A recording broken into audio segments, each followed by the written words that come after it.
Jaelyn, when I've talked to some of your teammates this year and talked about like who was impressing them in practice in the off season, your name always came up as somebody they were expecting to have a really good season. How important is it to have a game like today to just establish that confidence that you know you can consistently do this on game day? It was really exciting because it was the first time I just got out there and went out and did whatever needed to be done. And I feel like everybody stepped up in different ways today, so it was just really good overall. We'll go next to Asa.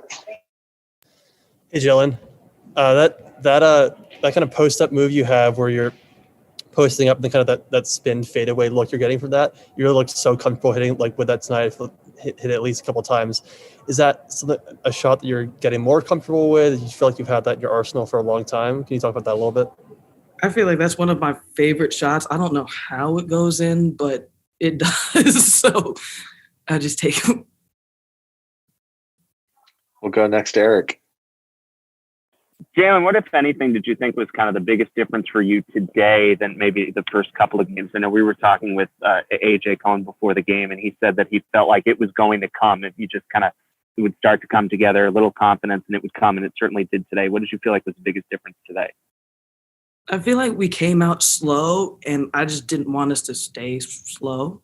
So I just did everything I could so we could move the tempo up and get back to our game of basketball. We'll go back to Bill. Jaelyn, I know when I talked to Marnell and Taylor before the season that they felt like where you guys were picked by folks in the preseason poll was still something that maybe wasn't where you felt like you should be and a little bit of a chip on your shoulder. Where do you think you guys are mentally now as you head into ACC play starting Wednesday and still feeling like you have a lot to prove? Mentally, we have to one game at a time. Whoever's in front of us is who we have to focus on, and we have to do our best to take care of that team. We'll go next to Asa. You're so good at kind of defending those out of bound passes when you're kind of guarding the ball there. And I noticed that yell you have that you're doing when they're trying to inbound. Is that something that coach tells you to do, or just something that you've been doing? That's what she tells us to do. She says, go crazy on the ball. So I did everything I could to do that.